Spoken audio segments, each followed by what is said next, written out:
How's it going? Wooden Spoon Supercoach here. I can't say this with absolute certainty because there's still 2.5 games to be played this weekend, but it looks like we're having a relatively back down to earth Supercoach scoring week. It's looking like your 1250s and stuff will be a really good score again this week, with a bunch of the captain options going low, a bunch of the guns going low. As of halftime during the Broncos game right now, I had a look at the top scores of the week so far, and there were only 16 out of the top 50 above 10% owned. So this could be the week of the pods. The team of the week this week will be very different and very interesting, and probably get shat on in the comments for it. Anyway, first game, Knights and Eels. Ponga getting himself a okay score, but considering how he's been going lately, that's a great score, and considering how all the other fullbacks have gone. So I'm glad I held on to him. He'll be a good number for me next week, and then I can trade him to Drinky in round 13 after Drinky's had his bye. Dylan Lucas, this is around about his floor. He doesn't get scores too much lower than that. One attacking stat, and that would have been a gun score this week, so that's fine. Jacob Saifidi, I was really happy with this trade in. It seemed like a very different option, which is why I played him as well. I ended up playing him over Corey Horsburgh, so that could burn me. He did his ankle after 41 minutes, so that's a real shame. Hopefully he's not out for too long, otherwise that's a very burnt trade. But if it's only minor, then whatever, he can still stay in my team for the coverage. Otherwise we'll have to look for someone else. Fletcher Sharp going low, but he's very well owned, so it's probably not going to burn people too much. Okay, 22% of teams, but it doesn't feel like it hurts that much this week with a lot of players going low, but it's still not ideal. Zach Lomax has come back with a bang, almost hitting his 118 break even. He surely gets picked for Origin, right? I think it was out of him and Karaz, so Karaz is looking like a more viable option now, and Zach Lomax looks like a delicious option for the run home as long as the Eels keep this vein of form and if Moses stays fit. Speaking of Moses, he got an 80. He's probably going to play Origin, but he'd be a nice little pod option for the end of the year if for whatever reason you didn't want to go Nico and Cleary. Dylan Brown doing well, which is to be expected when he's got his halves partner back. Addo Cars looked really good, but for that price, I wouldn't want to trade him in. 1% of selections. It'd be nice to have him, but I'm not paying 700k for him.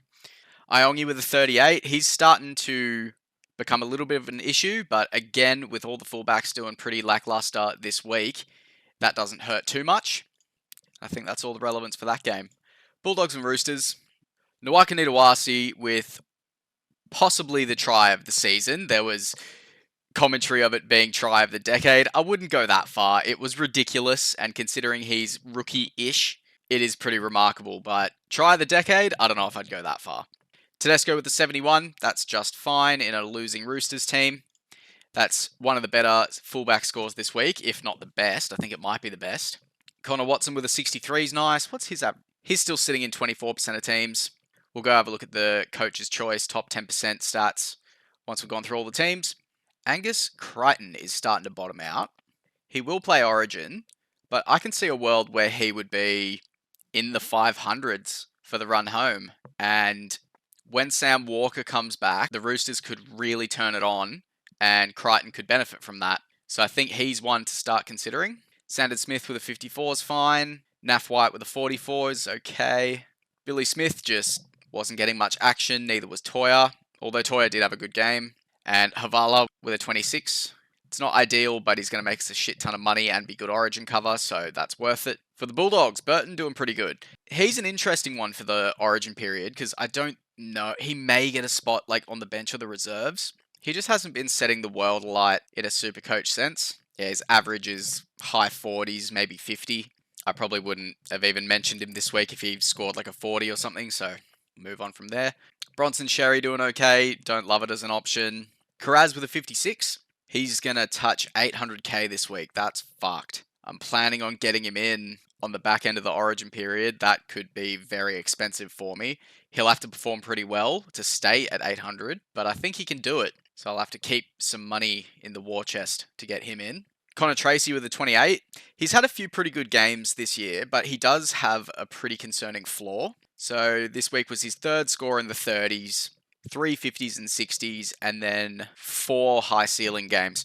Overall, it's not a bad average, but at least how I've got my team set up, I like a bit of consistency and high floor. But he could be an interesting one to have on your reserves. Bit expensive for 600k, but you could stick him on your reserves and play him on matchup because if we look here, a lot of the kind of weaker teams he's got higher scores against. So yeah, I don't mind him as a bit of a pod to play on matchups, but that would be a pretty luxury trade if you're doing that. Moving on to the Dolphins Warriors. Herbie Farmworth has been very worth the trade in. He hasn't had like huge scores since I brought him in, but just looking at his season stats, his lowest score of the year is 55, and you absolutely take that. He is so hungry for tries every single game. All it takes is one try with a line break or a try and line assist, and you're looking at an 80 from him. It's so worth having him in the team. And if the Dolphins do go on a bit of a run, I can see him being one of the really premium center wings to get in. Hamaso, he's been looking very good the last few weeks as well. It looks like 40's his floor, but he has got 130. He's just a little bit rocks and diamonds. Again, if the Dolphins go on a run, then I don't hate it. Katoa with a 52 is just fine. Tom Gilbert injured his pec again. You hate to see that. For the Warriors, Wade Egan had a good game. Aaron Clark had a good game. Metcalf with a 41 is alright. Tuivasa-Sheck and Zalesniak both going fairly low. Can't imagine they're too owned.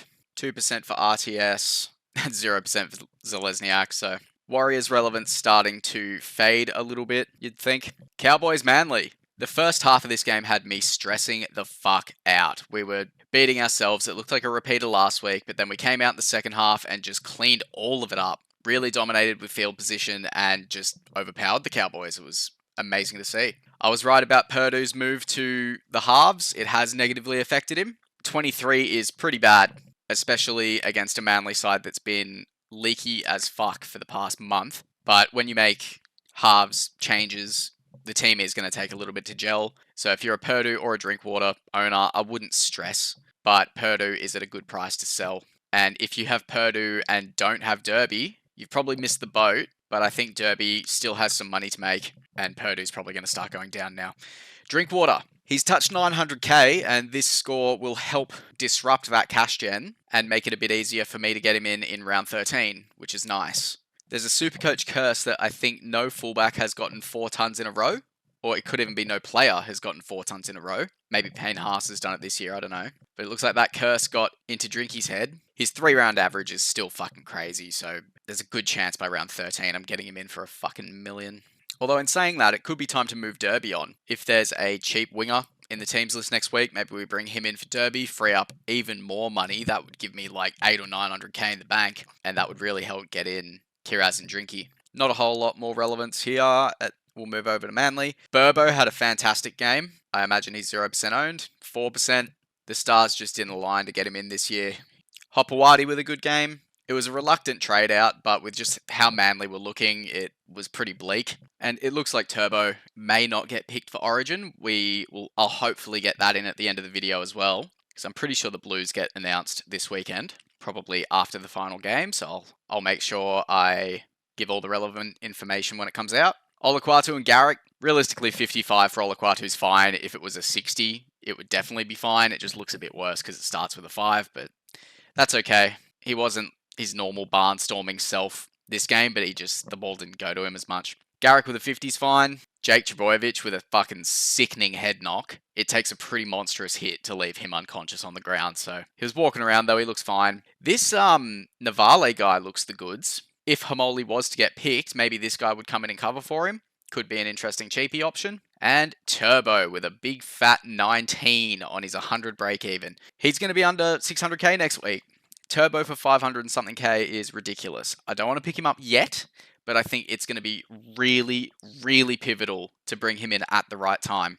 As soon as you see a game where he's moving freely, you trade him in. Yes, there's the risk he gets injured again, but it's fine. If he goes 80, 90, 100, 90, 112 because of an injury, that's worth it. And we all know he can do that. Manly haven't had the best start to the season, so we're going to have to make a run at the end of the year if we want to make top 4, and we're still going to have to do pretty well if we want to stay in the 8. And that will revolve around Turbo, so as soon as he looks good, we're bringing him in. Sharks and Storm.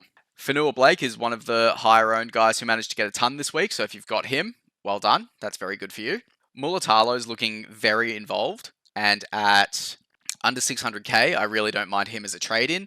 You could literally go from Purdue or Derby to Mulatalo. I like that trade. Sharks a good cover as well. And we're seeing a lot of Mulatalo contesting kicks and then getting try assists to Iro, who moves out to the wing for a play. So that's another way he can get points. It's not just scoring tries. His base still is quite low. So yeah, he's got a fair few 20s and 30s in him and not that many high scores. But if we have a look at the Sharks run, so they've got the Roosters next week without Origin guns, the bye in round 13, which is a bit tough. Then they have New Zealand, which is okay, Dragons, which is okay, Broncos, which could be a bit tough. They are looking better with Ezra Mam back in the team, but I've only seen 40 minutes of that so far. Melbourne again, who will be coming for revenge. That'll be a tough game. Bye on 18, Dolphins round 19. So I think he's quite a good trade in for round 19. New Zealand and St. George, he could go well, so maybe you could bring him in on 14 and then just bench him for the Broncos and Melbourne game and then bring him back for round 19. It's an option. I'm not in love with it, but you could do it, and we're getting to the time of the year where you want to start making some different moves. I'm re-recording the rest of the games because I fucked up the placement of the scores and you couldn't see them. Went over Mulatalo, Kale Iro. Very jealous of anyone owning him. He is killing it every week. I think he's scored every game he's played, bar maybe one. He's quite expensive, so I don't think you'd be bringing him in. But if you did want to go a pod, he's a lot more consistently playable than Mulatalo. So if you want someone who's a bit more solid, go for him. Atkinson at 5'8's kind of gone under the radar. How's he been doing this year? 14, 70, 20, 20, 29, 17. Okay, no. Hines with a 63 is fine. We talk about him every week, so we'll gloss over that. McInnes, 60, as expected, what he does every week. Blake Brayley's a sneaky little option for hooker as well. I was considering trading him in a few weeks ago. Pretty good scores in there. It looks like his floor is about 40. So for 520k, I don't hate it, but I think you would rather just go McInnes because it's more solid. You know he's going to get you a 50 to 60 every week, and that'll be just fine in hooker. Talakai at 240k is an interesting one because with the injury to Stone Street, who's fucked his ankle, if he's out for a while, I would imagine Talakai just starts in the centres and they bring in another forward. Talakai's another one of those players that every year there just seems to be an opportunity to bring him in. And if he's going to be playing 80 minutes, I don't hate that at all. Nikora going low with a 30. That's pretty unusual. Yeah, that's his worst score of the season. He's got a couple of 30s and 40s, but yeah, just an off game for him. I wouldn't panic. I don't know if he got injured or something. Jesse Ramian and Stone Street both did get injured though, so I've been frothing on the idea of getting Ramian in for the last few weeks. I'm glad I didn't. So yeah, they are both sell candidates now. For the Storm, Xavier Coates went huge. I actually really like him as an option for the run home. The Storm are going to click into another gear for the run home. They always do. And Coates is just looking powerful out there. He does have a little bit of a flaw in him. Like you can see, he got a 25 there against Manly, a 39 against Penrith, a 40 against the Raiders. So he is a little bit try reliant, but Melbourne are such a good attacking team and he's such a good attacking player. He's been so good in the air. It's like they're going to him a bit more now. And I mentioned in a previous video that if the Storm do start to favour a side, then you probably want to jump on that winger because for the run home, they're going to score a lot of tries. Obviously, he plays Origin, so we will revisit that. Munster's updated to a ton. That's nice. He had a great game. He was in charge. This was his, pre-Origin go all-out game. And I think that is why we saw Jerome Hughes go low. This was the Munster show this time around. Anderson was really good, and he's been pretty consistently good. Let's have a look at his scores. 26 there, but that looks to be an outlier. It looks like his floor is around 45.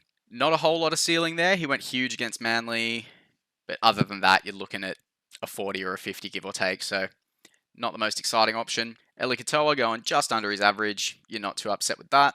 Harry Grant going low, so he's going to continue to bottom out. I'm not really planning on getting him for the run home, but we haven't seen him much this year. He might feel like he kind of owes the side a little bit, and he could have a really good run home. So I think I might need to start considering that as well. Pappenhausen going low, just wasn't his night. Missed a few goal kicks, didn't really get any attacking stats. And that's all for that game. Broncos Dragons. Broncos looked like they had this in the bag early, but then they fell away in the second half and the Dragons brought it back. Big talking point, Ezra Mam. So his price is going to change going into round 14 against the Gold Coast. That 125 is going to massively push down his break even. So by the time we get to this Gold Coast game, he could have a pretty huge negative break even. And I don't think many people would want to trade him in because 5-8 trades are a little bit boring, and he also has the bye in the next week. But he does cover round 19, which is a tricky one. Round 19, you'll need to field a full team with reserves, and that's going to be quite tough with the Raiders, Manly, and the Rabbitohs out. Rabbitohs isn't too relevant, but Manly and Raiders definitely are. So, yeah, I don't mind him as an option to get that extra round 19 number. Shibasaki with another good score. Payne Haas, realistically, this could have been a 55. It was about, I want to say like 8 minutes left. He was on about 55, and then he had 2 runs and got about 10 tackle breaks in those 2 runs that got him up to that 82. And I'll happily take an 82 as a captaincy score this week with how low all the other captains went. It just seemed like the kind of round where you just stick it on a forward. There wasn't any like massive underdog games or anything like that. So happy with that decision. Adam Reynolds with a decent score. Carrigan with a decent score. Jesse Arthur's got himself a try. And not too much else to cover there. Gutho's had another good score. I don't think he's too owned anymore. 11% of teams, yeah, a lot of people have sold him, and I can't really blame them.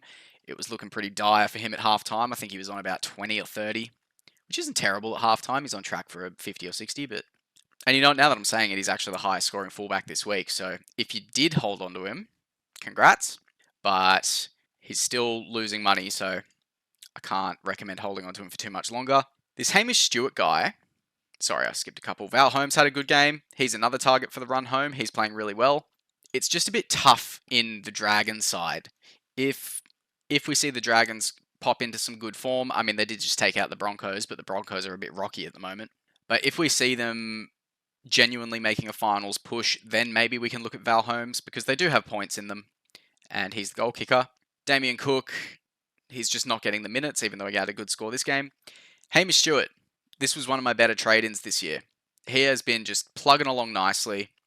He's still quite cheap if you wanted to bring him in, but I'm pretty sure he was bottom dollar, and he's got mostly 40s, a couple of 20s, but for a bottom dollar guy, that's fine. And he got with a 79 against the Tigers and now 66 against the Broncos. He does have a little bit of upside. And realistically, are we looking... Oh, Dylan Egan. I've got to be honest, I had a little fist pump when he went down because I don't have him, and he was one of those ones that got away from me. He's still going to make money, and you hate to see a player get injured, but it was quite convenient for me. Hopefully he's not out for too much longer, and with a negative 13 break even, he's probably going to get towards sell territory once he comes back anyway, because that will stunt his cash growth. He's made 300k, you're happy with that. If you want to trade him out, go for it. If you want to just kind of hold him on the bench and wait, see what the scans say, I don't hate that either. Who else we got here? Nothing. Raiders Titans. I will be so upset if I didn't bring Hudson Young in all those weeks ago with Origin in mind and then he doesn't get picked.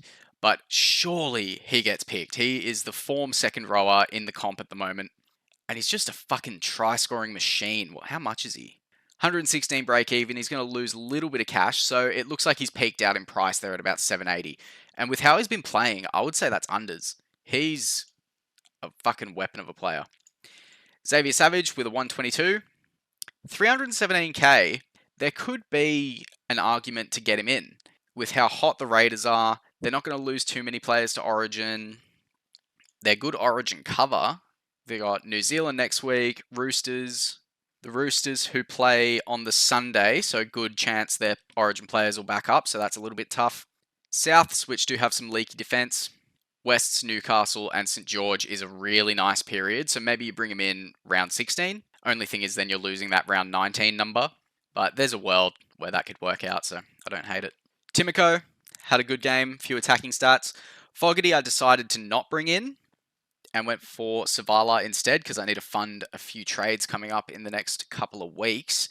That 82 would have been nice, and Savala scored a 20-something, which isn't ideal, so it's a 60-point swing, but it's also about a 500k swing. So when you consider that, it's not that bad.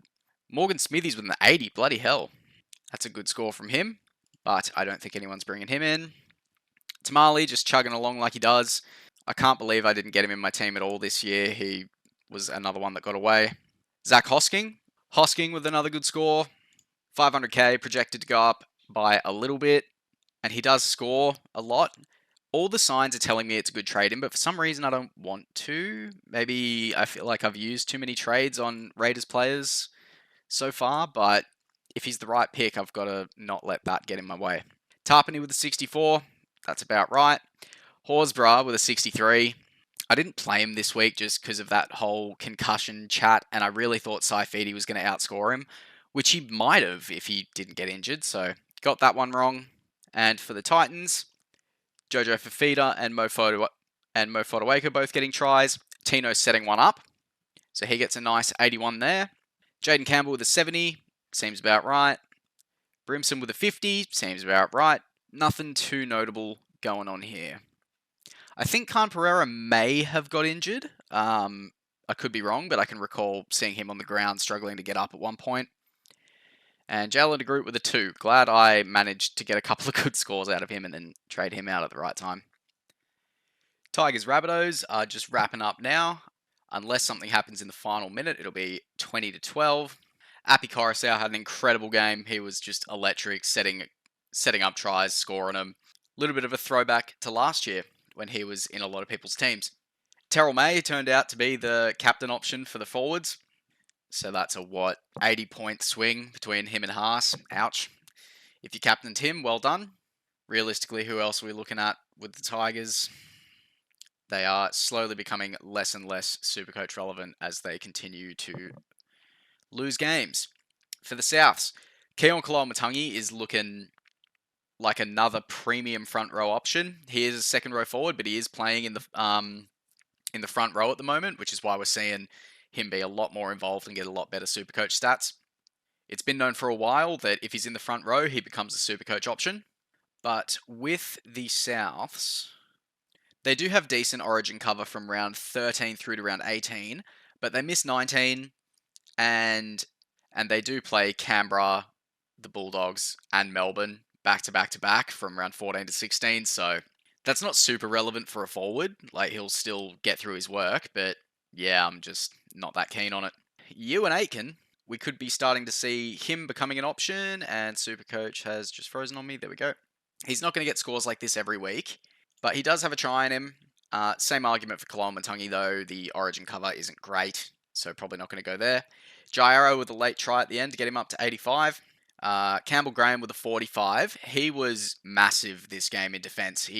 No one could get past him. He was holding up players in goal. He was knocking balls out of Galvin as he was in the action of scoring. He was enormous. It just didn't quite translate over to Supercoach points.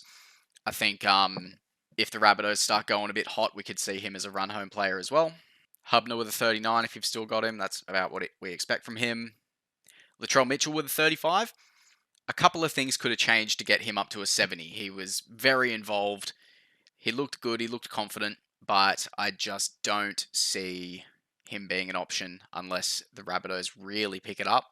But I've been saying all year that Souths are probably going to be more of a threat towards the back end of the year now that they've got these injured players starting to come back. So don't count them out, but I wouldn't be trading them in right now.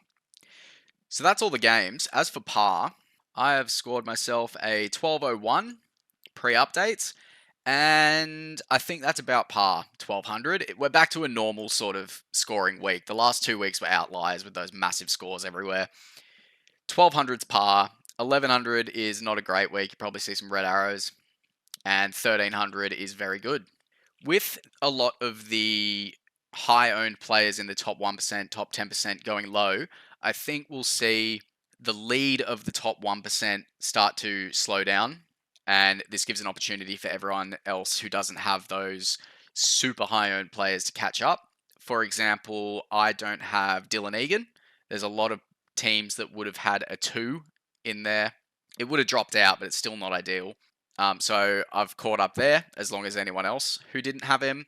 I think in the top 1% or top 10%, Drinkwater was the most captained at like 42%. So that's a big hit for a lot of those top 1%ers. So part of me thinks that 1200 might be enough for me to see some green arrows this week. but I guess we will see tomorrow. Now, the New South Wales team is about to be announced now that this game is finished, so I'm going to wrap this up and start working on the Blues video and the implications that has on Supercoach.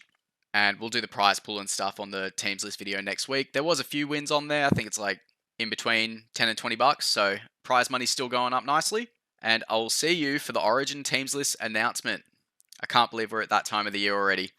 Righto, see you tomorrow.